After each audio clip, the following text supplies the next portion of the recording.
where she oversaw the establishment of the Cultural Management Studies program. Since 2015, she is a guest faculty member for Arts Management at the National School of Drama in New Delhi. In addition to her teaching, she is writing a PhD thesis on the University for Performing Arts and Music in Vienna, Austria. She frequently publishes on Indian theatre and its audience. Her works include Arts Management, The Indian Way, the Rangshankara Theatre in Bangalore, International Journal of Arts Management 2017, The Mobile Theatre Movement in India, A Success Story in Assam, New Theatre Quarterly, Cambridge University Press 2017. Her book, How to Survive as an Artist, is a much praised as well as one of the most successful German publication on the subject. And we have with us this following speakers. We have Mr. Nicola Pianzola. He is an Italian performer and a theatre pedagogue. He graduated at the University of Bologna, Department of Music and Performance. He has studied physical theatre, graduating at the Nuovo Circus School of Bologna and Contemporary Circus School in Turin. He is currently performer in all the productions of Instabili Vaganti Theatre Company and training director in the international theatre research projects led by the company all over the world. He has led workshops within the Atelier of Grotowski Institute in Wrocław, Poland, an international workshop festival, and the Busan International Performing Arts Festival in South Korea, and 8th and 9th International Meeting of National Drama Schools in Mexico City, promoted by UNESCO ITI, the International Physical Fest of Liverpool, and the Old Vic Theatre in London, UK, the Spectrum Festival in Austria, the IIFUT, International Iranian Festival of University Theatre, Tokalyanga Flying Festival in Sweden, and Fitich Festival in Patagonia, Chile. He has performed in various international festivals as FIDAI, Festival Internacional des Arts Essencias in Uruguay, Nanluojiang Performing Arts Festival in China, Bharat Rang Mahotsav in India, winning several national and international awards as a performer of the solo Made in Ilva, including the nomination at the Total Theatre Awards at the Edinburgh Fringe Festival 2014. He collaborates with the University of Bologna, where he gives workshops, work demonstrations, lectures, and film screenings about physical theatre and Grotowski's work. Furthermore, he has given lectures in many universities and international symposiums, such as the International Symposium on Theatre Disciplines Development in Shanghai, China, the Intercultural Dialogue in Vienna, Austria, the World Theatre Forum in New Delhi, India, the UNESCO Grotowski Year in University of Kent, UK. He won the DAMS Award for his research and experience in theatre with actors and handicaps.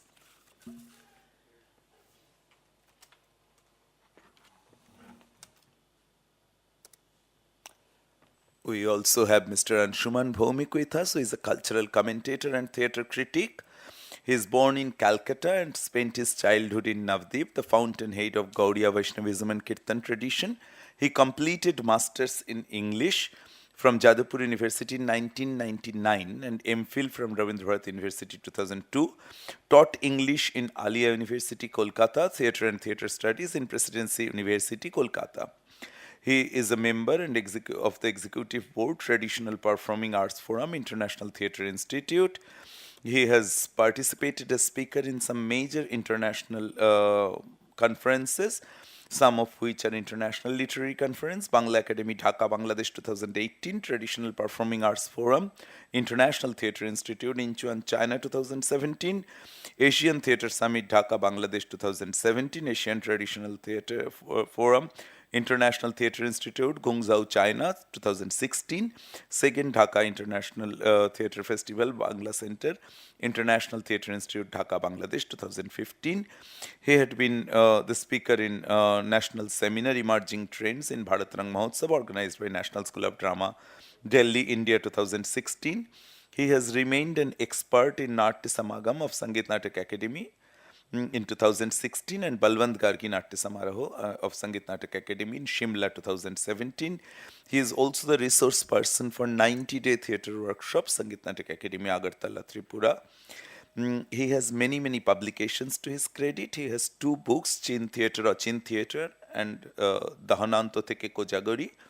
and he has many essays to his credit, some of which are India in the World of Theatre 2017, International Theatre Institute Paris 2017, India in the World of Theatre 2014, again from International Theatre Institute Paris 2015, and Strangely Beloved Writings on Calcutta, edited by Nilanjana Gupta, Rupa and Company, New Delhi 2014. He has contributed as a theatre reviewer in many dailies and periodicals, some of which include এই সময় প্রথম আলো, দৈনিক জনকণ্ঠ, আননায়ুধ, আরেক রকম, কালীয় কলম, মাসিক কৃত্তিবাস, শিল্প ও শিল্পী, among others. And we also have with us Mr. Asif Ali Haider Khan, and he is presently working as a visiting faculty of modern Indian drama at National School of Drama. He is a recipient of Bismillah Khan's Yuva Puraskar. He has written many plays and film scripts. He has, to his credit, almost 24 plays, out of which many have been performed in India, in many various parts of India, and also a few abroad. And he had worked on different realities, particularly the marginal realities of Indian subcontinent. He has worked on the mythologies and realities of northeastern India and its interaction with the mainland India. He has worked on, particularly worked on fatal disease and its representation in theatre. He is a major scholar and he has contributed in major journals of India, including Rang Prasang and other Theatre India and other journals. And Asif Ali Haider Khan is also a theatre director. His one of his recent production is has been done with the third year students of National School of Drama, and he has been shown widely all over India. I invite all of them to kindly come up onto the stage.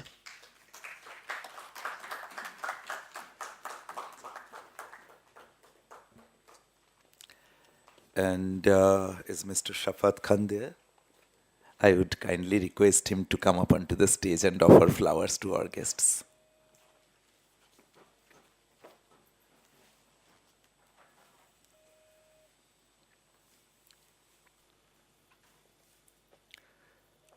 To the chair, Ms. Ina Ross.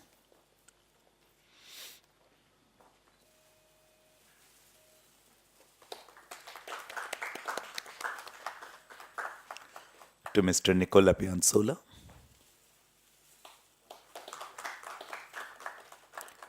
To Mr. Anshuman Bhaumik.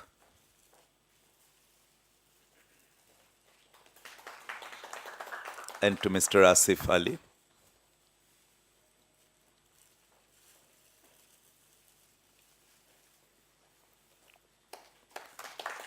Thank you, Professor Khan, for your kindness. And now I hand over the mic to Ina.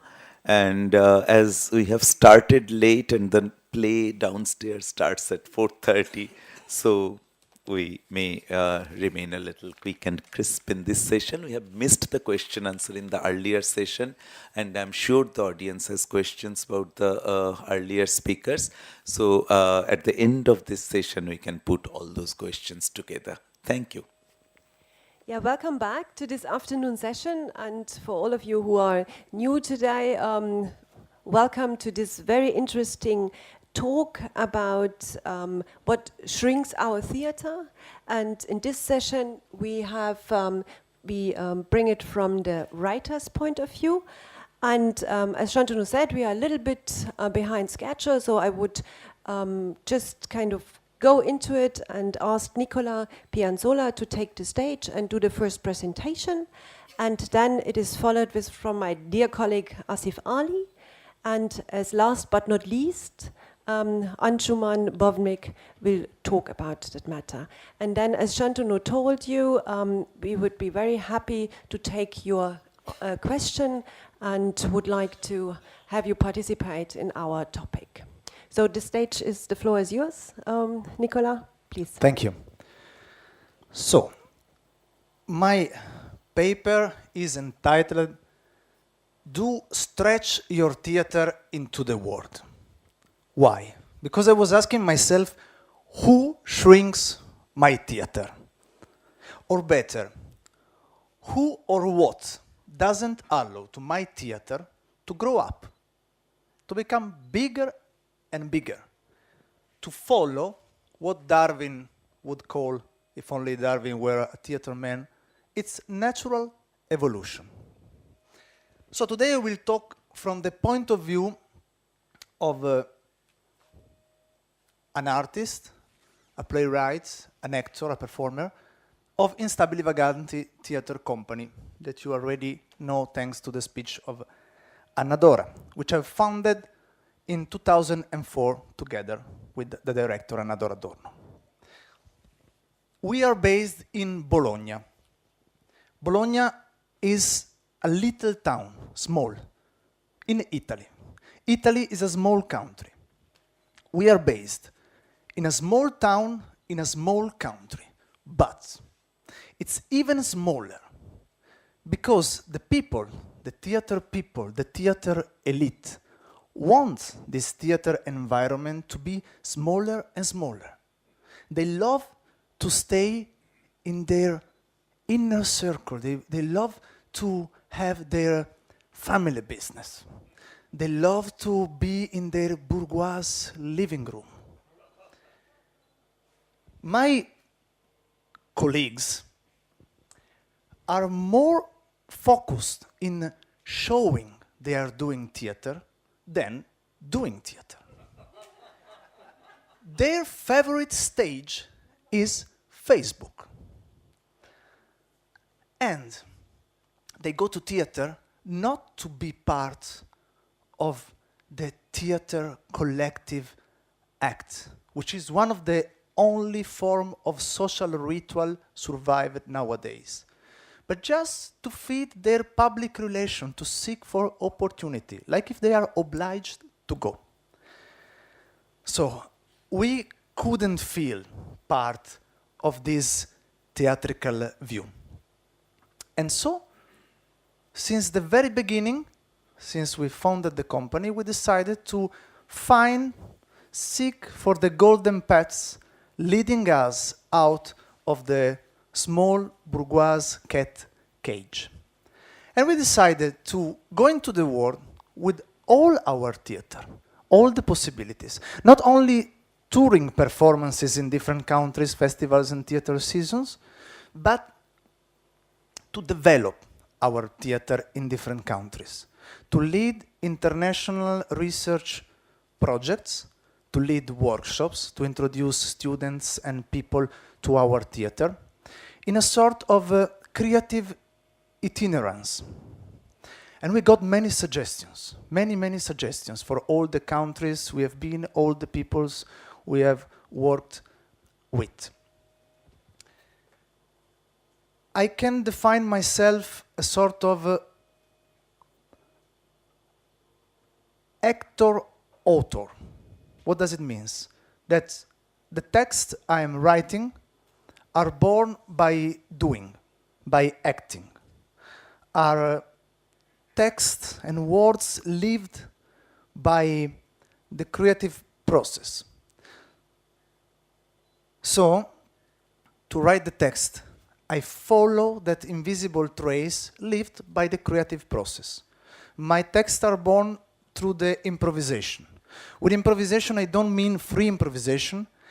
I mean playing with the elements you have, with your materials, with your suggestions, actions, with your ideas, with the elements you have on stage, with lights, sounds, music, and everything compose our total theater. And then a trace remain, a text remain. So it's really, the words are really coming out from the body and the voice engaged in the performative acts. We pass through different phases in this stretching our theater into the world. First, for the first 10 years, we kept the text in Italian. even if we were performing abroad. Because at that time, we relied a lot on our physical theater and on the beautiness of Italian language, embodied in our bodies, in our voice. We believed Italian is my native language, is in every corner of my body, so my action, it's natural, it goes in a flow, it's very organic. But then we start to face themes, social themes, political themes, very important in the last 7 years.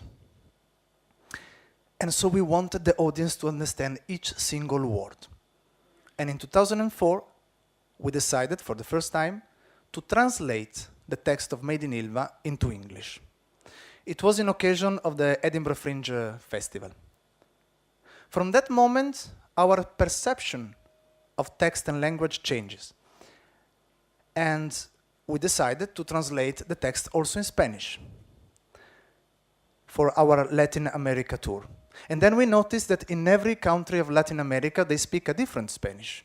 So we decided to adapt the Spanish version to every country and to use different words, different accent, so that the audience in Uruguay can understand, in Chile can understand, in Mexico can understand. And as a performer, this was really, really challenging and enriching me a lot.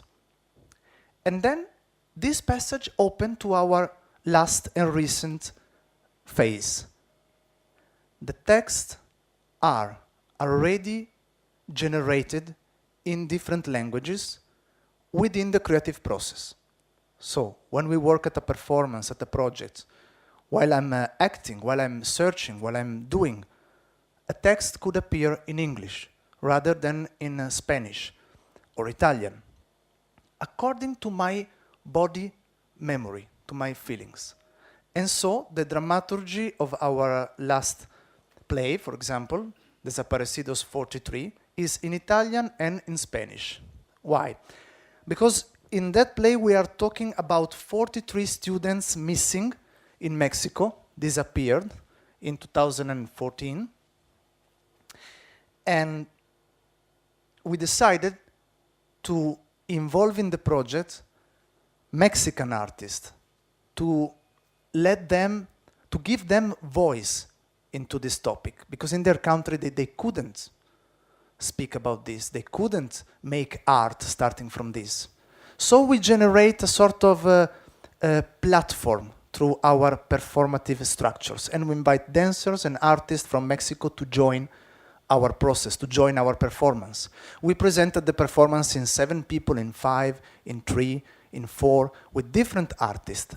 And what is left is a bilingual dramaturgy in 2 languages. And even if today we present the performance in Italy and the cast is all made by Italian artists, we kept the 2 different languages because we want to give the report of their testimonies, our students from Mexico, the artists collaborating with us, and express through the Italian language our point of view, why we decided to join this topic, to join this political, let's say, fight, why we wanted to be part of this global action.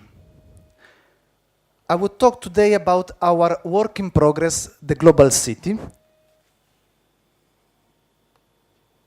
I'm showing a few pictures in the meanwhile. It's not yet a performance. It's a work in progress. We started to develop in residencies, artistic residencies. The particular thing is that the dramaturgy, it's an original dramaturgy. The texts are all written by us, and the text emerge from my memories of crossing lots of huge cities. It's not in the presentation, it's another sound. And through our international project Megalopolis, which is investigating globalization in the hugest metropolis of the planet. So crossing all these cities, I got many suggestions mixing in my mind, confusing my mind, appearing in a dream. And so I decided to rebuild through the action, by doing, all these fragments of memory, and to give to each fragment one number, like memory 15, 18. And maybe it's a memory about Calcutta. And with the suggestions I got in Calcutta, I started to work. And also we engage in the process some video. This video were not shoot with the idea of making a performance. These video were just our visual note when we went into these cities. We were attracted by something and we film it. And we decided to collect all these video fragments like our visual memory and to let them dialogue with the text and with the action. And so now in this moment we are in this, exactly in this process. Many suggestions, many characters, many icons of these cities appear in the work, take the form of character, of emotion, of memories.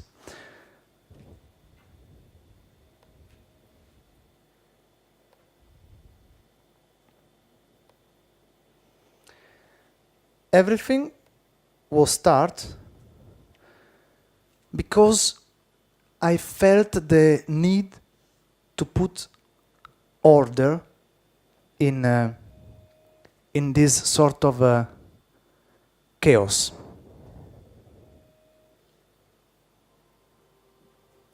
Can I have the audio?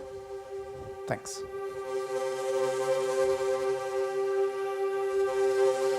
And so I said to myself, stop. Close your eyes. Sleep. Dream.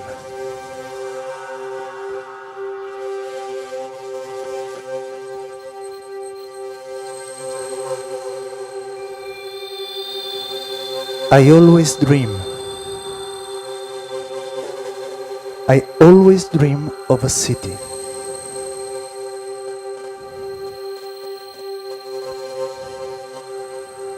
It is not a particular city where I've been. I mean, I can't recognize any street, any spot, any corner.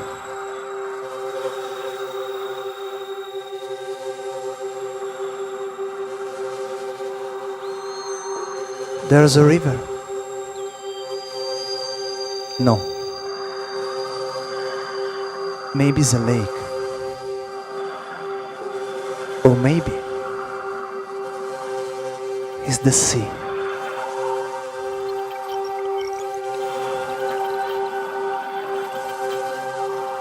There are roads, buildings, subways, lights. There are bars and places so familiar to me.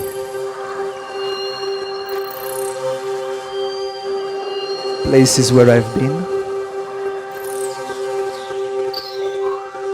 or places where I dreamed of being.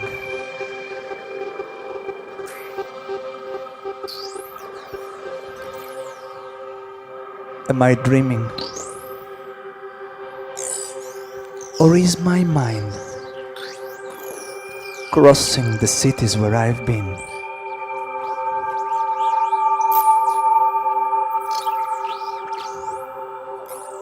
Am I dreaming? Or is my memory wandering in this global city?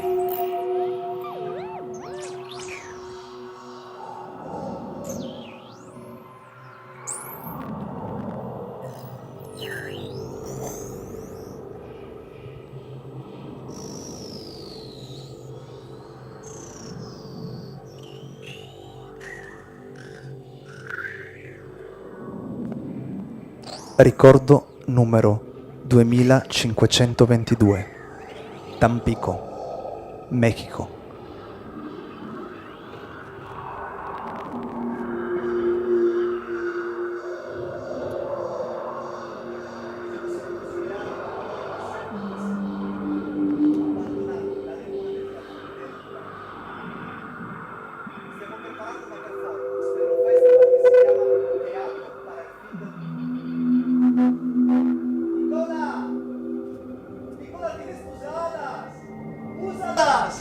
¡Vuela! ¡Vuela, Nicola! ¡Vuela! Arriva una camionetta della polizia con giubbotti antiproiettili e mitra puntati contro di noi. ¿Qué están haciendo? ¿Qué están haciendo ustedes aquí? Nada, nada, tranquilo. Solo se estamos dando un taller de teatro. Solo se estamos haciendo teatro. Aquí no se puede hacer teatro. ¡Váyanse! Ora! Ora van a passare muy mal. Ricordo quella minaccia, perché forse la stessa minaccia rivolta a 3 nostri colleghi, 3 artisti di teatro, che alcuni anni prima, nello stesso festival, sono stati fatti sparire.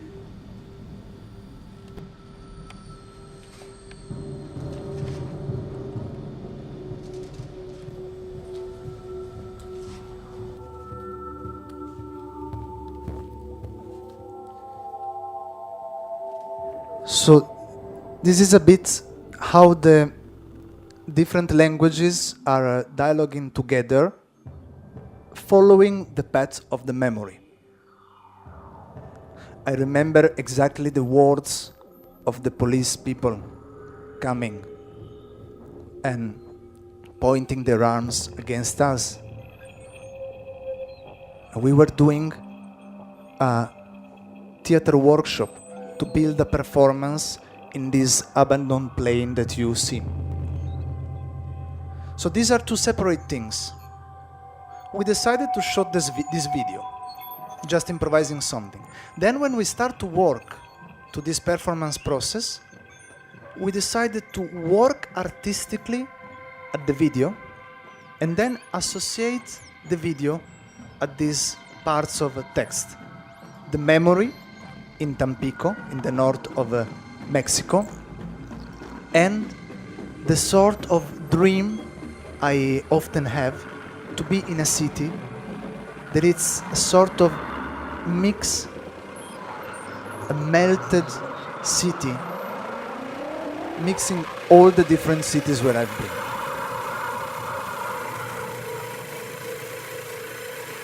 And following this process, we have generated all the other memories and all the other physical action, and basically all the text was generated on stage and then turned into a script.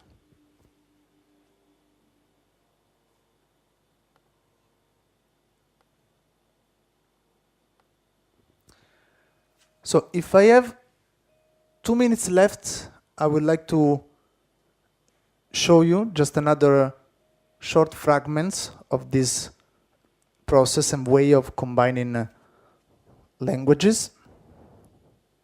Do we have time? Have time? Okay.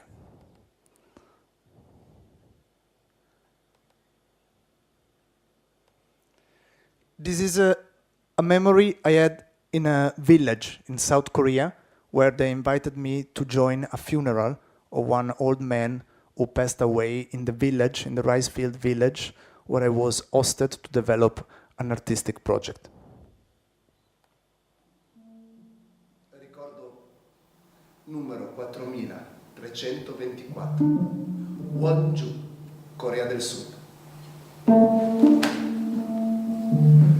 Sono entrato in una stanza bianca, completamente bianca, bianche le pareti, bianco il pavimento, bianco il soffitto, bianco il vestito di quell'uomo che mi aspettava dentro la stanza.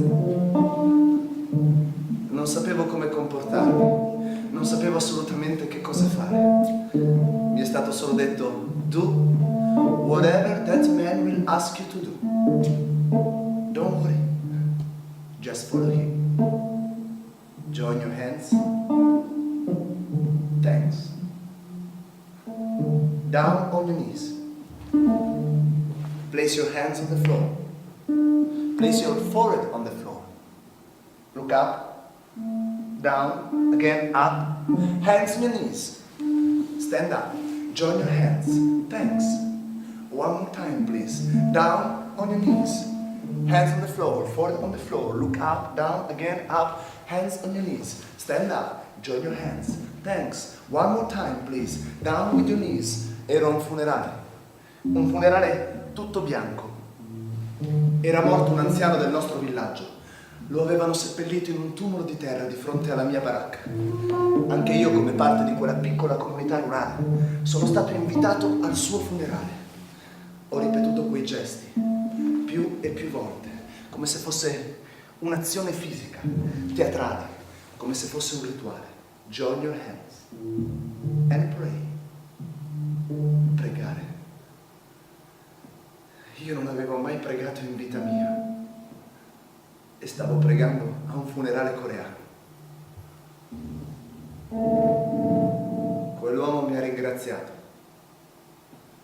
e mi ha invitato a sedermi al tavolo insieme a tutti i parenti per mangiare. Mangiare, sì. Abbiamo mangiato per 3 giorni, 3 lunghi giorni. Mangiare per dimenticare la morte. Ingoiare cibo per divorare il lutto.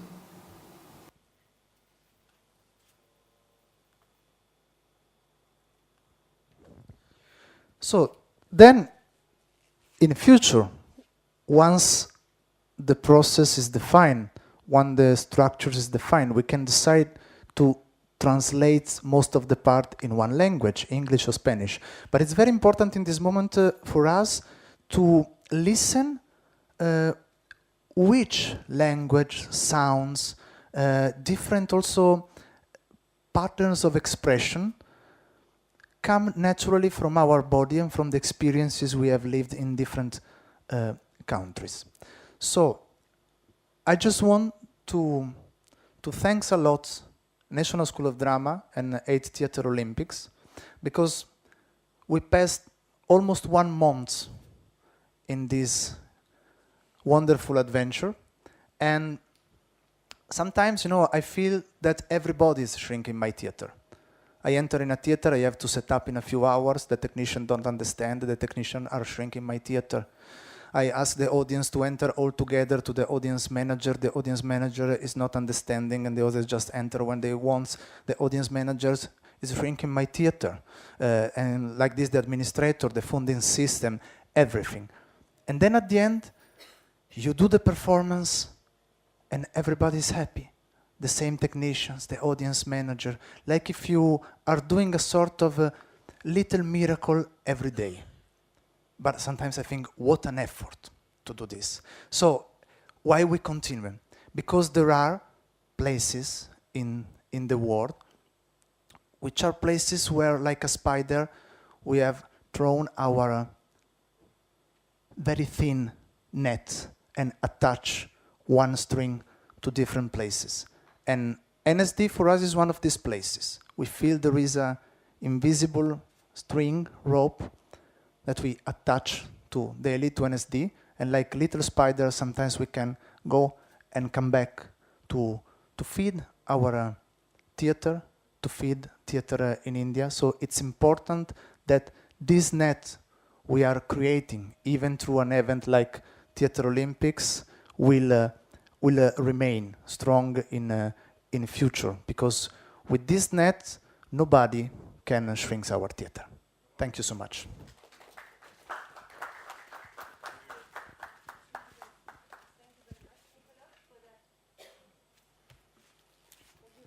Nicolas, for that lecture/performance. And I would like to ask Asif to take the floor right next to that. And yeah, please, Asif.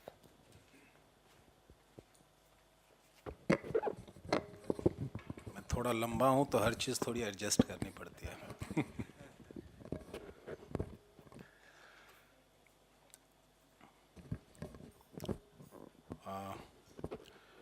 मैं हिंदी का play right हूँ, हिंदी का अभिनेता हूँ, तो मेरे लिए हिंदी सोचने समझने और बात करने की भाषा है।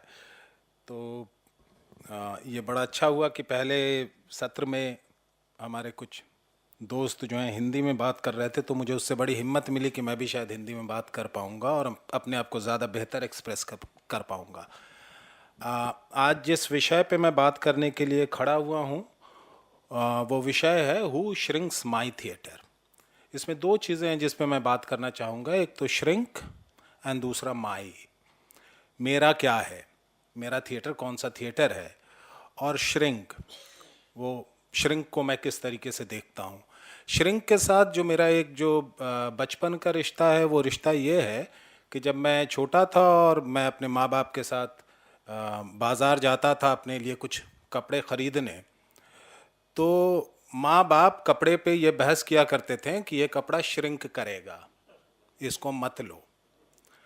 फिर भी वो लिया जाता था, और जब हमारे ये पैमाइश दी जाती थी शर्ट बनाने के लिए और पैंट बनाने के लिए, तो ये ख्याल रखा जाता था कि वो 1-2 इंच थोड़ा ज़्यादा बड़ा हो, क्योंकि इसके बाद वो जब श्रिंक करेगा तो वो छोटा होगा।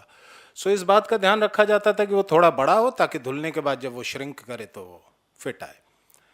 लेकिन ये जो धुलने की प्रक्रिया थी और उसके श्रिंक होने की प्रक्रिया थी, ये बड़ी इंटरेस्टिंग प्रक्रिया है, क्योंकि जब कपड़ा धुलता है और श्रिंक होता है तो वो गफ हो जाता है, वो थोड़ा घना भी हो जाता है। तो श्रिंक होना हमेशा छोटा होना नहीं है, कई बार वो घना होना भी है। सो वो कई बार घना भी करता है। तो मैं इस पर्सपेक्टिव से भी ज़रा कई बार रंगमंच और रंगमंच में हो रहे बदलाव या उसके सामने आ रही चुनौतियों को इस तरीके से भी देखता हूँ कि शायद वो छोटा नहीं हो रहा है, वो शायद थोड़ा घना हो रहा है। तो मैं उस घने होने पे भी थोड़ा सा बातचीत करूँगा। मैंने कुछ लिखा है, मैं बेटर है कि मैं उसको अगर रीड करूँ तो ज़्यादा बेहतर रहेगा। कि जब मैं माई यानी मेरे अपने रंगमंच की बात करता हूँ या थिएटर की बात करता हूँ, तो उसकी शुरुआत 1989 से होती है, यानी वो 90 का वक्त है। और जब मैं राष्ट्रीय नाट्य विद्यालय में आता हूँ ट्रेनिंग लेकर के, जब मैं अपनी ट्रेनिंग पूरी करता हूँ, तो वो 2000 का वर्ष है। सो ये दोनों 1990 का साल और 2000 का साल बहुत इम्पॉर्टेंट है। इम्पॉर्टेंट इस तरीके से है कि ये जो 90 का साल था, ये बड़े बदलाव का साल था, और एक जो हमारा भारत था, एक नई दिशा की तरफ देश हमारा कदम रख रहा था, जिसे लेकर के हमारे मन में कई तरह की शंका आशंका थी, हम उसका विरोध भी कर रहे थे। लेकिन धीरे धीरे आप देखिए कि 2000 तक आते आते वो विरोध एक तरफ हो गया और ये देश 2000 में प्रवेश किया और तेज़ गति से आगे चल पड़ा। दुनिया के दरवाजे हमारे लिए खुले, ग्लोब के एक हिस्से से दूसरे में आना जाना शुरू हो गया, लेन देन, संबंध, व्यापार सब तेज़ी से बढ़ने लगा, बदलने लगा। नई दुनिया ने हमारी इच्छाओं, हमारे डिज़ायर को बढ़ाया और उसके अवसर खोल दिए। ऐसा नहीं था कि ये अवसर या ये लेन देन पहले नहीं थे, पहले भी ये अवसर थे, ये लेन देन थे, लेकिन इसका दायरा सीमित था। अवसर उन कुछ लोगों के पास था जो फॉर्चुनेट थे, जिनके पास संसाधन थे। 2000 के बाद इसका दायरा विस्तृत होकर बड़े समूह के हाथों में चला गया और देश पे इसका बड़ा व्यापक प्रभाव पड़ा। ये नई दुनिया बाजार और संचार की दुनिया थी। इसने डेमोक्रेसी के दायरे को बढ़ाया। इसने जो वंचित थे उन्हें इसने अवसर दिया। 1990 के दशक में तब के प्रधानमंत्री ने जापान की सुजुकी कंपनी के साथ एक साझेदारी की और एक कार बाजार में आई जिसका नाम था मारुति 800। इस कार को मध्य वर्ग के सपनों का कार कहा गया। इस कार ने मध्य वर्ग की इच्छा, आकांक्षा, उसके सपनों में पर लगा दिए।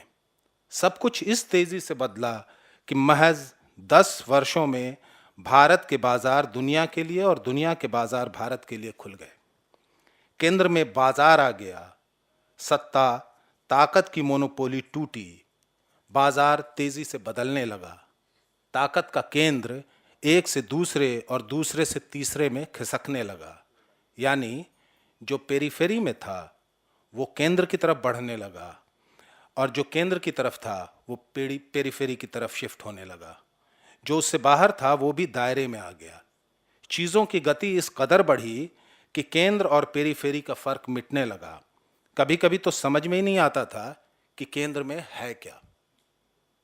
ये जो बदलाव आया उसने सांस्कृतिक रूप से भी हमें काफ़ी प्रभावित किया। हम इससे अछूते नहीं रह सके। हमारी प्रदर्शनकारी कलाएं भी इससे प्रभावित हुईं और मेरा मानना है कि उन्हें प्रभावित होना भी चाहिए था। ये जो नया आया उसमें आखिर है क्या? पहला तो उसने मोनोपोली को चैलेंज किया। पहले जिसकी मोनोपोली थी अब वो नहीं रही। दूसरे, उसने डेमोक्रेसी के दायरे को बढ़ाया। चुनाव के विभिन्न अवसर सामने आए हमारे, उसके साथ चुनने का कंफ्यूजन भी आया। तीसरे, चूंकि केंद्र खिसका तो फ्रिंज की चीजें केंद्र की ओर बढ़ी, यानी कुछ चीजें केंद्र की ओर बढ़ रही थीं तो कुछ चीजें केंद्र से दूर जा रही थीं, सेंट्रीपिटल और सेंट्रीफ्यूगल फोर्स की तरह। बाजार फ्रेजाइल था, उसमें अस्थायित्व तो नहीं रहा। ग्रोथ और फॉल वर्टिकल नहीं रह गया। वो सेम टाइम में हॉरिजॉन्टल है और उसी समय वर्टिकल भी है, यानी वो फैलता है और सिकुड़ता है, ऊपर की ओर बढ़ता है या घटता है। और मेरा ये मानना है कि ये जो ग्रोथ है ये दो तरह का ग्रोथ है। एक तो हॉरिजॉन्टल ग्रोथ है एंड वर्टिकल ग्रोथ है। हम प्रायः गलती क्या करते हैं, हम हॉरिजॉन्टल ग्रोथ को हम ग्रोथ मानते हैं, वर्टिकल ग्रोथ की तरफ हमारा ध्यान नहीं जाता है। तो जब एक चीज़ सिकुड़ती है तो दूसरी चीज़ बढ़ती भी है। अगर आपका हॉरिजॉन्टल ग्रोथ अगर सिकुड़ रहा है तो वर्टिकल ग्रोथ शायद हो रहा है। कई बार वो दोनों साथ साथ भी होते हैं। तो ये मल्टीप्लिसिटी जो है वो बाजार का एक चरित्र है। बाजार मल्टीपल चॉइस देता है, चुनाव आपको करना है। कई बार आप वही चुनते हैं जो आपको चाहिए और कई बार आप एक साथ कई चीज़ें चुन लेते हैं। मैं ये नहीं कह रहा हूँ कि आप फालतू की चीज़ें चुन लेते हैं, मैं ये कह रहा हूँ कि वो आपकी इच्छा को बढ़ा देता है। आप वो सब एक बार में हासिल कर लेना चाहते हैं।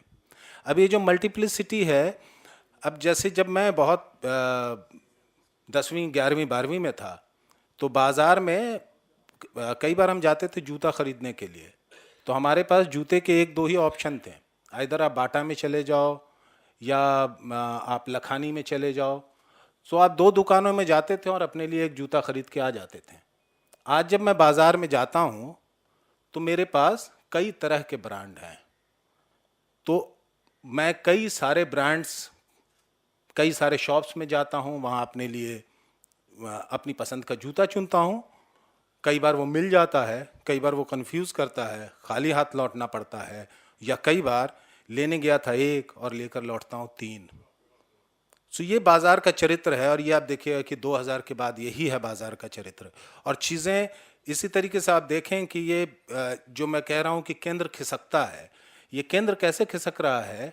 आज से 4 साल पहले प्यूमा जो है वो बहुत फैशन में इन था।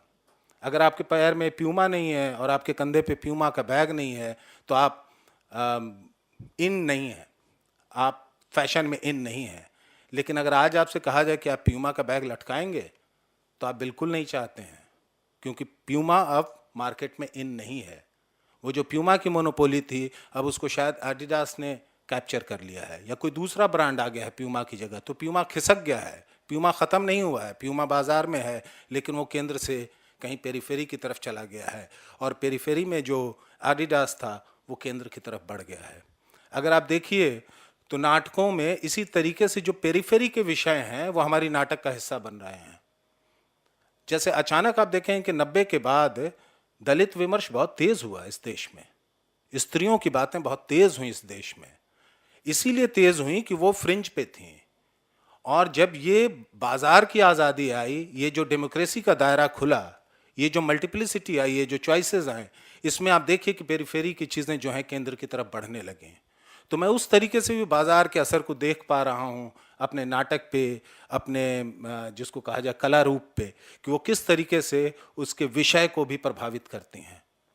हमारे संबंधों में वो आप देखिएगा कि वो नज़र आने लगा है।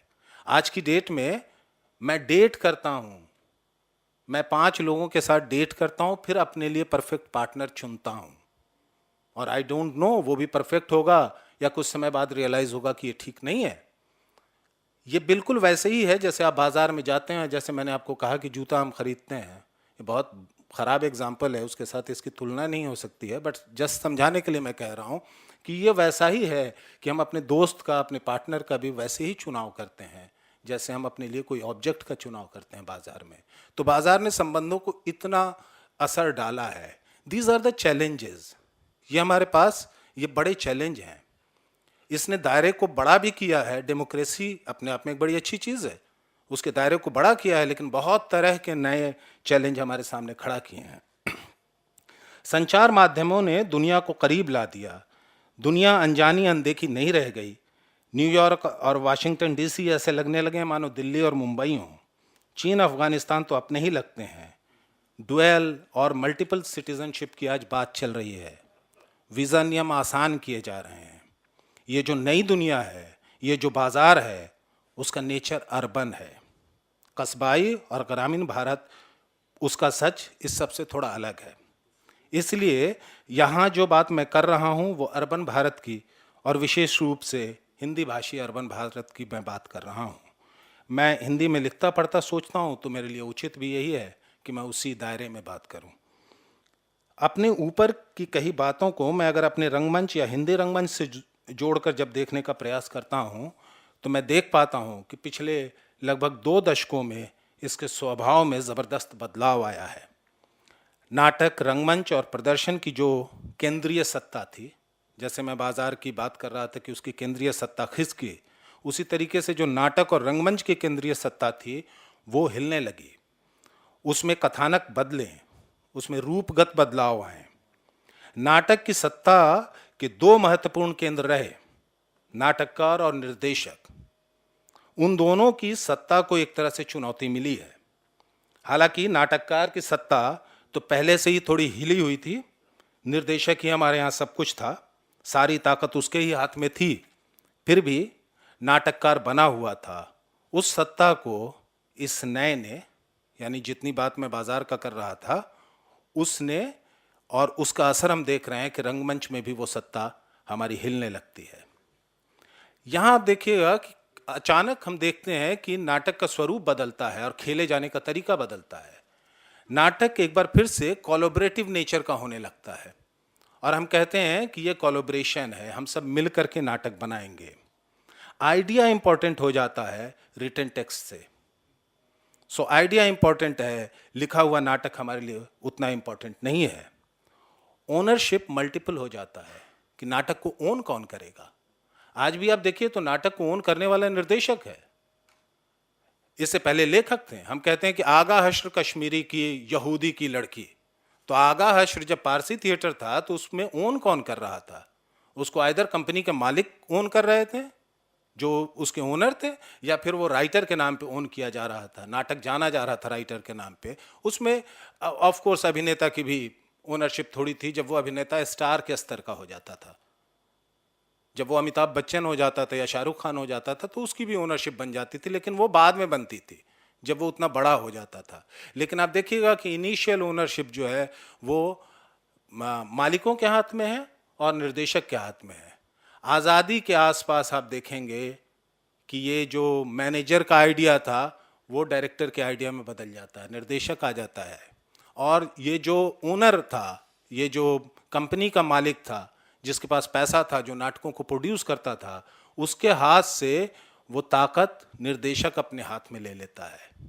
अब ये जो निर्देशक की ताकत थी, इसको आप देखेंगे कि 2000 के आसपास हिंदी बेल्ट में हम देखते हैं कि वो हिलने लगता है, और इसीलिए आप देखिएगा कि वहाँ पे ओनरशिप पे क्वेश्चन होता है, कोलैबोरेटिव नेचर का काम होने लगता है, डेमोक्रेसी का दायरा बढ़ता है, और हम कहते हैं कि एक्टर, डायरेक्टर, लेखक, म्यूजिशियन, टेक्नीशियन, सीनोग्राफर सब इसके एक हिस्सा हैं।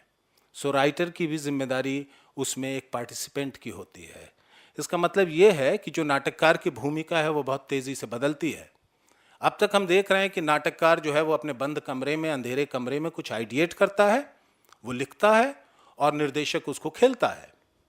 सो जब तक राइटर वो लिख रहा है और जब तक वो निर्देशक के हाथ में नहीं जा रहा है, तब तक उस पर पूरी तरीके से आप देखिएगा कि राइटर के वो कब्जे में रहता है, राइटर के अधिकार में रहता है, फिर वो निर्देशक के साथ शेयर होता है। उसमें अभिनेता कभी भी उसको ओन नहीं कर पाता था, जबकि चलता नाटक उसी की बदौलत था। मैं हिंदी बेल्ट के बारे में बात कर रहा हूँ। बंगाल और महाराष्ट्र की स्थिति उससे थोड़ी सी भिन्न रही है, क्योंकि यहाँ परंपरा है नाटक की। सो ये नाटक का हम देख रहे हैं कि इस समय थोड़ा सा दायरा बढ़ रहा है, परफॉर्मर और ऑडियंस का संबंध भी बदल रहा है। नाटक प्रोसीनियम से बाहर निकल करके रियल और एक्सपेरिमेंटल स्पेसेस में चला जाता है। वो स्पेस के साथ भी उसका आदान प्रदान होता है। मैं ये बात इसलिए कह रहा हूँ कि स्पेस का लेना देना राइटिंग से है। अभी जब मैंने नाटक लिखना शुरू किया था तो मेरे कैरेक्टर जो हैं बाएं और दाएं से एंटर करते थे। मैं नाटक लिखता था तो उसमें लिखता था कि यहाँ पे एक दरवाज़ा है, यहाँ एक खिड़की है। बट जब आप नाटक किसी स्पेस के लिए लिख रहे हैं तो वो स्पेस आपको डिक्टेट करेगा, जिस तरीके से मुझे प्रोसीनियम डिक्टेट करता है नाटक के लिए। सो आप देखिए कि उस प्रोसीनियम को भी चैलेंज किया जा रहा है और प्रोसीनियम के दायरे से भी नाटक बाहर निकल रहा है। टेक्सचुअल कल्चर जो है वो स्लोली मीडियाटाइज्ड इमेज और साउंड कल्चर की तरफ बढ़ जाता है। सो मीडियाटाइज्ड इमेजेस एंड साउंड कल्चर बहुत इंपॉर्टेंट हो जाता है। ये जो नया एस्थेटिक्स है, इसको मैं नया एस्थेटिक्स, नया सौंदर्य कह रहा हूँ। इसमें टेक्स्ट है, इसमें स्पेस है, इसमें टाइम है, इसमें मानव शरीर है और मीडिया भी है। हेट्रोजेनस है ये। इसे आप एक्सपेरिमेंटल कहें, डिवाइस्ड कहें, फिजिकल थिएटर एंड डांस कहें, मल्टीमीडिया थिएटर कहें, इसको अलग अलग नाम दे सकते हैं इसके अलग अलग प्रकार के हिसाब से। बट ये आप देखिए कि एक नया एक विकास हो रहा है और इस विकास क्रम में हम देख रहे हैं कि लेखक का भी पोजीशन और लेखक के चैलेंज, बतौर लेखक मेरे चैलेंजेस बदलते हैं, मेरा रोल बदलता है और इस बदले हुए समय में मुझे बदले हुए रोल में रिएक्ट करना पड़ता है। इसे आप पोस्ट मॉडर्न कहें या पोस्ट ड्रामेटिक कहें। इसको हम पोस्ट मॉडर्न भी कहते हैं कई लोग इसको पोस्ट ड्रामेटिक भी कहते हैं। यहाँ पोस्ट का मतलब ये नहीं है कि जो पहले था उसको इनकार कर दिया जाए। यहाँ पोस्ट का मतलब है कि ये जो ड्रामेटिक ट्रेडिशन हमारा रहा है, जो थ्योरीज हमारी रही हैं, जो हिस्ट्री रही हैं, उसके साथ साथ हम आगे बढ़ें और उसमें एक रप्चर क्रिएट करें। उसमें रप्चर पैदा करना है और लेकिन वो रप्चर ऐसा पैदा होना चाहिए कि वो पास्ट से संबंध भी ना टूटे। तो आप देखिए कि ये जो नया काम है वो बेसिकली उसको मैं रप्चर की तरह देख रहा हूँ कि वो उसमें एक दरार डालता है, उसमें एक वो प्रहार करता है उस पर, तो वो रप्चर क्रिएट करता है। अब सवाल या कहें कि चैलेंज ये है कि रप्चर आप करेंगे कैसे और रप्चर क्रिएट करते हुए पूर्व के संबंध को कैसे बनाए रखेंगे। यानी जो आपके ट्रेडिशन है, जो आपकी हिस्ट्री है, जो आपके पास, जो आपको मिली है धरोहर। मेरे कहने का मतलब इसमें नाट्यशास्त्र का क्या होगा, इसमें मिथोलॉजी का क्या होगा, इसमें हिस्ट्री का क्या होगा अगर आप रप्चर क्रिएट करेंगे। यहाँ मैं एक छोटा सा एग्जाम्पल आपको देना चाहता हूँ और वो एग्जाम्पल है गुलाम मोहम्मद शेख की एक पेंटिंग का। इस पेंटिंग का मैं जिक्र कर रहा हूँ और यहाँ हम देख रहे हैं कि गुलाम मोहम्मद शेख जो हैं वो एक मैप बनाते हैं दुनिया का और वो मैप बनाने के लिए गूगल मैप का सहारा लेते हैं। सो गूगल जो है वो बिल्कुल संचार माध्यम की देन है। सो उस गूगल मैप का सहारा लेते हैं और गूगल इमेज को वो प्रिंट में लाते हैं। सो आप देखिए कि एक संचार है, संचार से वो पहले प्रिंट में ला रहा है पेंटर एंड उस प्रिंट के ऊपर अपनी मैपिंग करते हैं, यानी अपना ब्रश चलाते हैं। अब जो उनके आइडियाज़ हैं वो उसको वहाँ पे उस मैप के साथ अप्लाई करना चाहते हैं और उस मैप में दुनिया में जितनी भी घटी घटनाएं हैं वो सब उसमें बनने लगती हैं। इस नई दुनिया के तमाम बेचैनी उस मैप में आ जाती है। मज़ेदार बात इतनी नहीं है, मज़ेदार बात तो ये है कि उस मैप के ऊपर के दाहिने तरफ वाले हिस्से में आप देखिएगा तो आप देखेंगे कि वहाँ कबीर बैठा हुआ है अपने चरखे के साथ, अपने खड्डी के साथ, और वो कपड़ा बुन रहा है और उसके धागे, उसका बुना हुआ कपड़ा से होकर के ये मैप निकल रहा है। अब ये कबीर किस परंपरा से आता है? कबीर कहाँ से आता है। एक तरफ हम देख रहे हैं कि गूगल इमेज है, एक तरफ हम देख रहे हैं प्रिंट जैसा मटेरियल है, दूसरी तरफ आर्टिस्ट का जो है हम देख रहे हैं कि ब्रश और पेन है और वो उस पर इमेजेस उकेर रहा है, एंड एक तरफ हम देख रहे हैं कि कबीर बैठा हुआ है। मेरे हिसाब से ये रप्चर है और ये संबंध है नए का उस पुराने के साथ, उस हिस्ट्री या उस परंपरा के साथ जिसके बारे में मैं बात कर रहा हूँ कि एक्चुअली रप्चर क्रिएट करना है, लेकिन आपको उस परंपरा को पूरी तरीके से ख़त्म नहीं करना है, उसको आप ले करके आप चलेंगे, उसका वहन भी करेंगे। सो गुलाम मोहम्मद शेख की पेंटिंग जो है मुझे बड़ी पोस्ट मॉडर्न लगती है, एंड मुझे लगता है कि यस, यहाँ से शायद हम प्रदर्शनकारी लोग कुछ समझ पाएँ कि इस रप्चर को कैसे क्रिएट करना है और कैसे आगे बढ़ना है।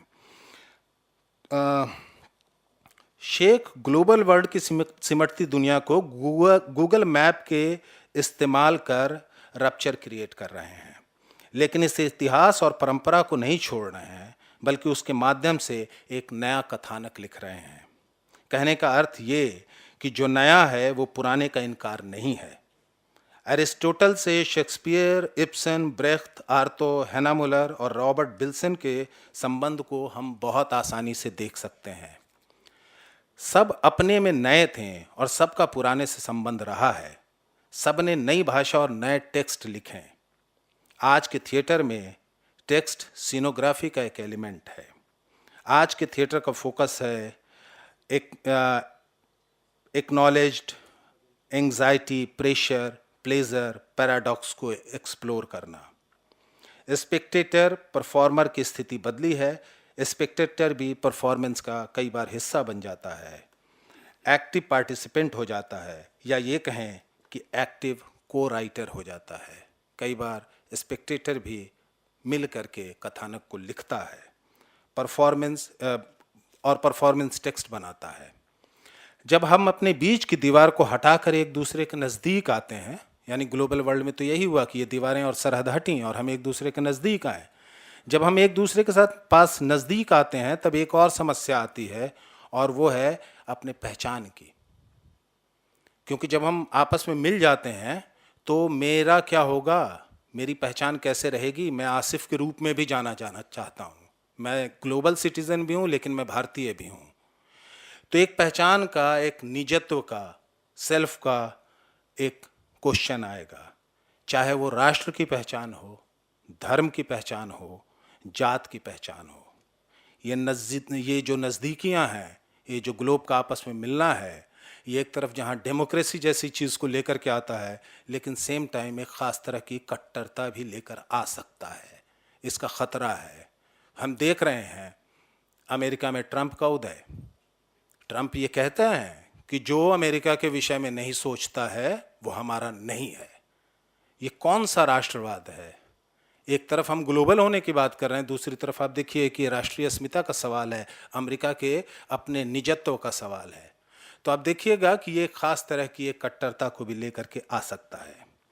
इनसे कैसे लड़ा जाए, कहाँ और कैसे रप्चर पैदा किया जाए, नए के आलिंगन में पुराना कैसे बचा रहे, इतिहास परंपरा का हम क्या करें, ग्लोब और विकास में उसे कहाँ कैसे प्लेस करें। मेरे ख्याल से यही सबसे बड़ा चैलेंज है, और यही हमारा हॉरिजॉन्टल ग्रोथ है, या कहिए कि वर्टिकल सिमटाव है। इसी के साथ मुझे लगता है कि मैं अपनी बात को विराम दूं, क्योंकि समय बहुत हो गया है। आप सबका बहुत बहुत धन्यवाद। Thank you very much, Asif. And last but not least, Anshuman for the next session, please. The floor is yours.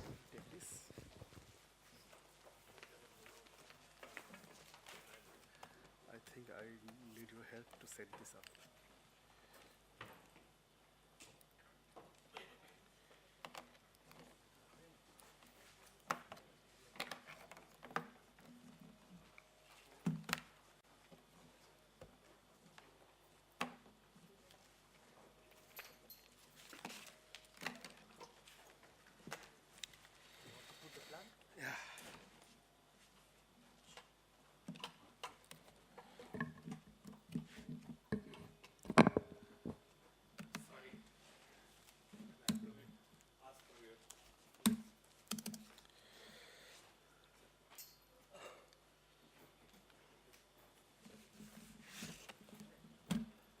Is this coming? Yes.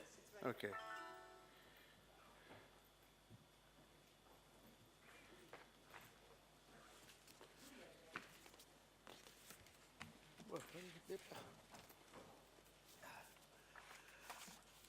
Thank you very much for your attention, and I thank you, NSD, for bringing this seminar to Theatre Olympics, which I believe that these thoughts are there in all our mind, but we don't get the platform to express ourselves.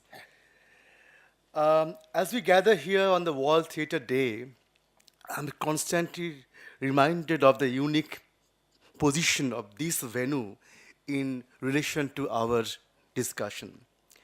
Ravindranath Mandir is named after Ravindranath Tagore, whose contribution to the world of theatre and post-colonial theatre in particular remains underexplored till date. Bengalis love to claim him, but Tagore, who's championed the Asian mind, remains and should remain unrestricted. This seminar room is named after Purushottam Lakshman Deshpande, a Marathi theatre person par excellence who had great regard for Tagore. Pulav had made several visits to Shantiniketan in the 1970s, and for quite some time he was the bridge between Bengal and Maharashtra. This bridge continues to this day. Towards the end of the 20th century, Shanta Gokhale, an eminent theatre scholar from Maharashtra, wrote a book on Maratha theatre. The title of the book is Playwright at the Center. It was published from Bengal by a publisher based in Kolkata. It happens because both Bengal and Maharashtra take pride in having a dynamic theatre tradition that Asif has just mentioned. There are remarkable similarities between the two. Both share a strong affiliation to the colonial cultural practices. Both value the text of the play. Badal Sarkar remains an inspiration for Maharashtra. Vijay Tendulkar and Mahesh Elkunchwar remain favorites with the directors of Bengal. Many of Mahesh's plays were premiered in Kolkata, not in Marathi, not even in English, but in Bangla. Last evening, Ensemble, a Kolkata-based theatre group led by Suhag Sen, staged his sonata at this Ravindra Kala Mandir. I heard it was an extremely well-received show. I wish Mahesh was here today.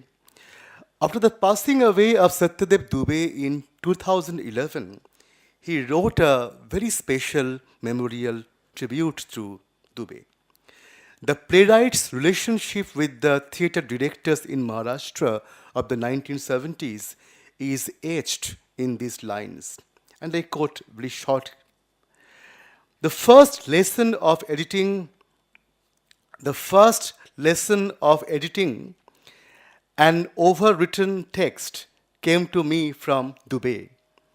Back in 1973, Dr. Lagu directed Garbo in Marathi, and then it bombed. Dubey did some editing and directed it in Hindi, and it worked. It was a sort of revelation for me. I suddenly realized how important it is for a playwright to cut all embellishments, however beautiful, from one's text. I learned in a flash how anything redundant becomes unbeautiful in theatre. Dr. Lagu and Dubey are two rarities in Indian theatre who have this old-fashioned great respect for the written word, but in two such different ways. Dr. Lagu, with humility to a fault, holds the words written by a playwright as almost sacrosanct, while Dubey's hands, out of sheer love for the text, immediately begin to itch up to snip it mercilessly, trying to make it a better dramatic text. He may not always succeed in it, But that is always the concern behind this seemingly arrogant, autocratic, ruthless act of literary vandalism. In the 1970s, Indian theatre started shedding the colonial influence that loomed large over our cultural practices, especially in theatre practiced in the urban centers. Theatre became a director's medium for the first time in India. Elsewhere in the world, the directors were already lording over the theatre scene. Many of you must have heard about Suzuki Tadashi. Among the leading theatre directors of the world, Suzuki Tadashi is also a member of the International Committee of the Theatre Olympics. In fact, the first edition of Theatre Olympics in Greece opened with his production of the Trojan Women. The production continues to tour the globe. I saw it in Beijing last summer at the National Theatre for the Performing Arts. The director took the central idea from Euripides. He retained most of the characters, but the original text was hardly there. It was cut to pieces.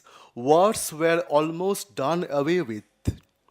After the setting was entirely transplanted to Japan in post-World War II, the language was adopted from No and Kabuki theatre. In his director's note, Suzuki terms it double exposure. According to him, human suffering transcends national boundaries. Mourning has a universal language. We are missing him here. He told me that he had never been to India. But his negotiation with the classical Greek tragedy finds resonance in one German production that was staged here early this month. I'm talking of Compassion, the history of the machine gun. Although a playwright has been mentioned in the production brochure, what the director Milo Rau has done is something very different. He and his team visited the Mediterranean routes of refugees from the Middle East and the Congo civil war zones in Africa. The performance that we saw both in Delhi and in Kolkata, it was entirely based on first-person accounts of the two actors on the stage. The director edited those accounts and designed the entire show. He played the double role of a scenographer and a dramaturg with a mission to contemplate on the limits of our compassion and also the limits of European humanism. India is doing similar works at present, where the role of the director is being redefined as a dramaturg and also as a scenographer. But the role of the playwright is being entirely negated in many cases. Shumar Mukhopadhyay from Kolkata now works in Bombay. He donned the dramaturg's cloak most coherently when he echoed Echoes in 2015. Seema Art Gallery hosted their summer show at a dilapidated South Kolkata mansion. There were paintings, sculptures, and installations in every nook and corner of the mansion that was to be brought down in a few weeks' time. Shuman made his team engage with the art objects and initiate dialogues. There was no text as such. Actors wore black. Their faces were smeared with white powder. They looked like apparitions, ghosts that might have dwelled in those rooms and corridors and staircases and verandas. There was a painting of a middle-aged couple, evidently coming from the Bengali middle-class background. The scenography was ready. The director made the audience stand encircling a harmonium placed before the painting. Then an actor settled in front of the painting and started her riwaz as she played the harmonium. The memories of days bygone were recollected in a mansion where such scenes might well have played out several decades ago. Thus, memories of a place were negotiated by a theatre director who has done away with the playwright altogether. On the veranda on the first floor, there was an installation of cages hanging from the tall ceiling. All the lights were turned off. An actor started singing a Lalon Fokir song about an unknown bird that keeps entering the cage and flying away from it. A few torches were switched on. Circular spots of light fell on the face of the actor, making it animated and eerie at the same time. The hour-long performance ended in the stable located in the far corner of the grand courtyard. On being asked, the director Shuman Mukhopadhyay provided me a performance script. It mentioned the actions, the movements, as well as the details of audience management. No particular dialogue or song was mentioned. In fact, the songs kept changing every day while the show was on. The performers were free to respond to their creative calling, collectively or individually. Now, this method is quite popular in the arena which now we refer to as device theatre. Now, walking, there are many examples of this. We don't really want to go into the detail. Alternative theatre practice is evolving in this part of the world, and intimate theatre is showing up in every art gallery, every garage space, every rooftop. But there are fantastic things going on, and without the script. Here, in this case, Shantanu, I don't know if he's here, Shantanu and Janardhan Ghosh started walking in Kolkata in the 1980s. He is still continuing. What he's doing now, he has done away with all the texts.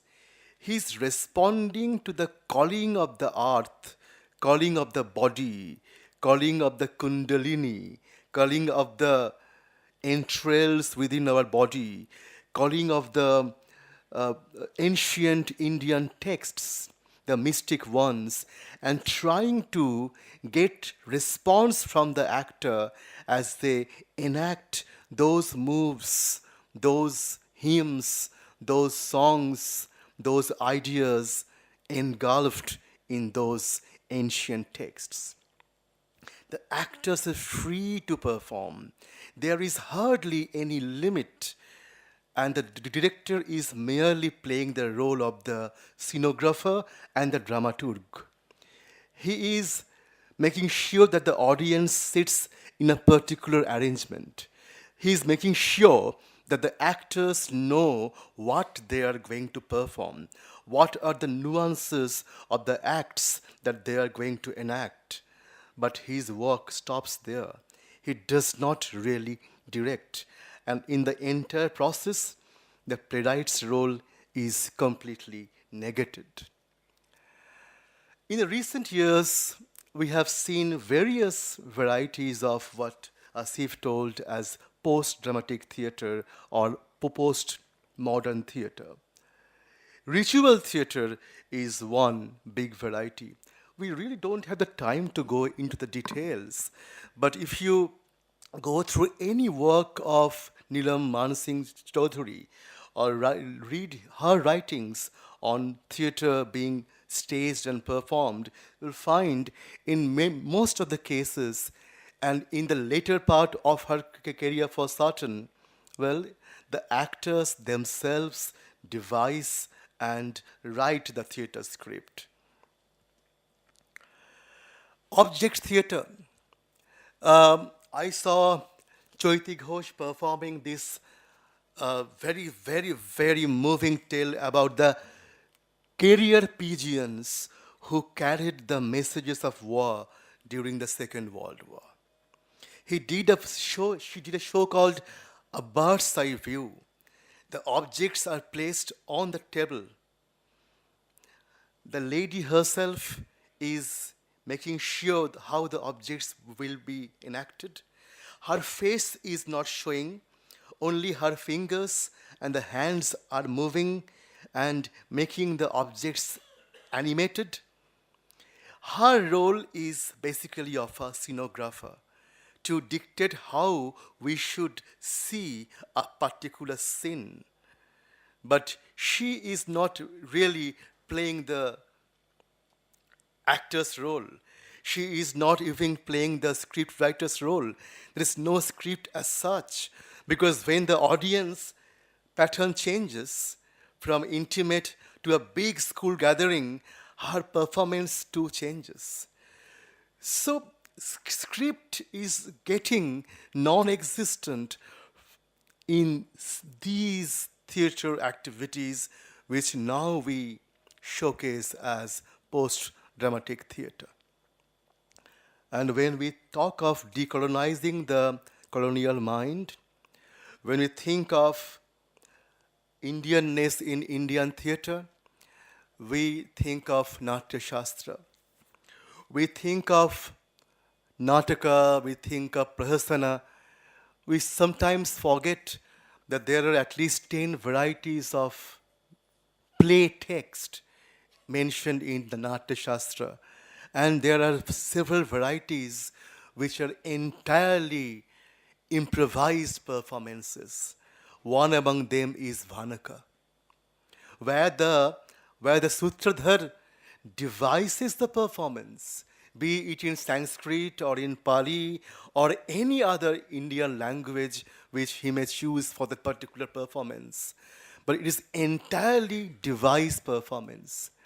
The knowledge of the performer about the philosophy behind the performance dictates the terms.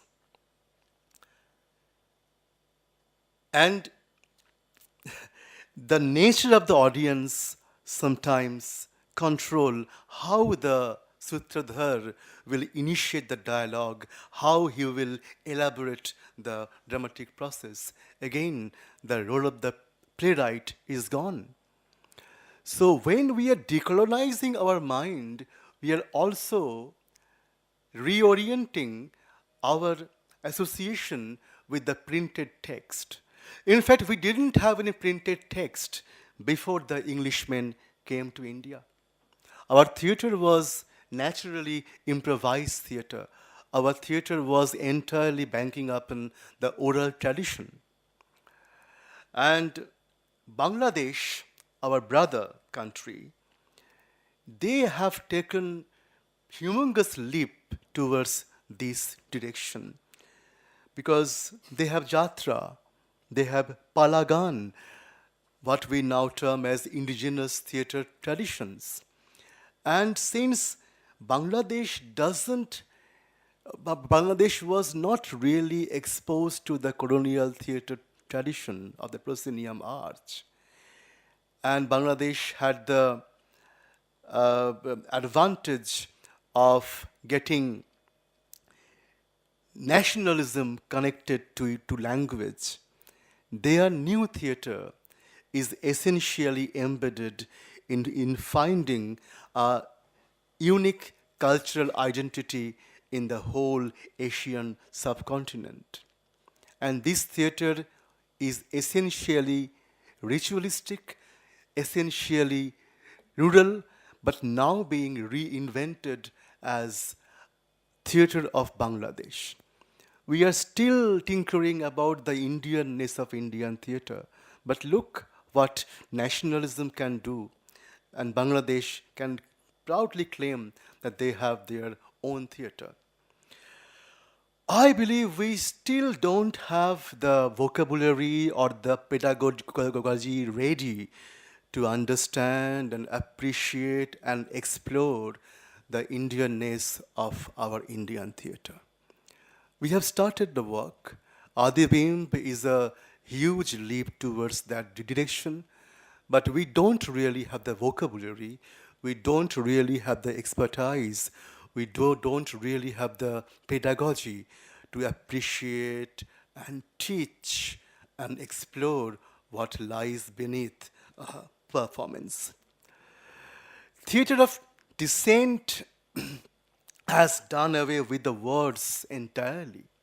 Atul Pethe was responding to the killing of Narendra Davulkar in Pune 3 years back. He sat there for 15 minutes looking straight to the audience. I was reminded by Marina Ibrahimovic's performance art.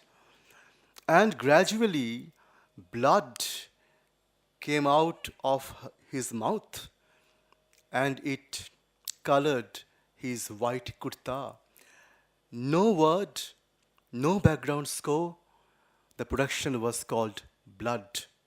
Look again, the role of the playwright, the role of the director, both are being negated by the performer and the dramaturg and the scenographer. So these shrinking spaces, these shrinking relationships have formed a kind of dynamic matrix all around us that is now we know as Indian theatre. And scenographers like Shotabrata Raut, who don't really write the play, who find the visuals first.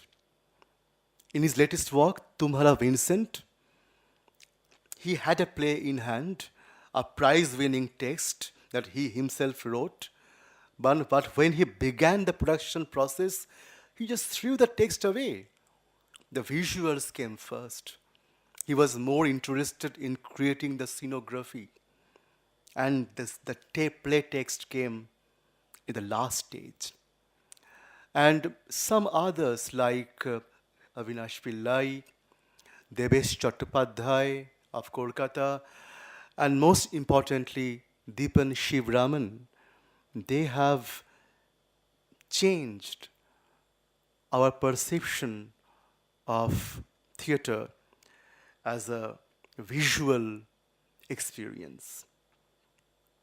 This is a stadium, makeshift stadium, erected only for a few performances, based on the life of rural people in agrarian Kerala, where communal discord was being born.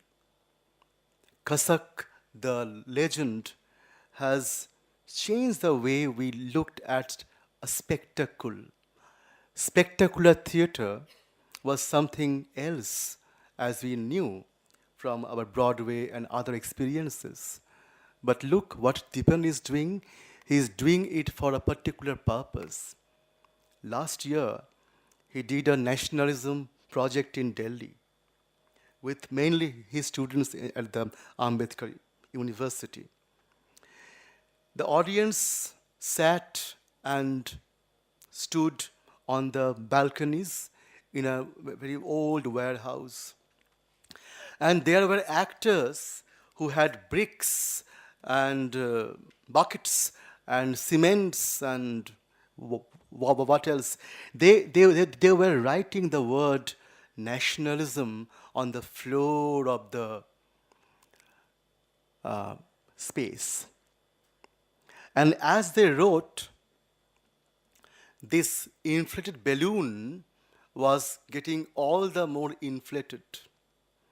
And with time, red water came dripping down the balloon, which gradually smeared the entire place into a bloodbath.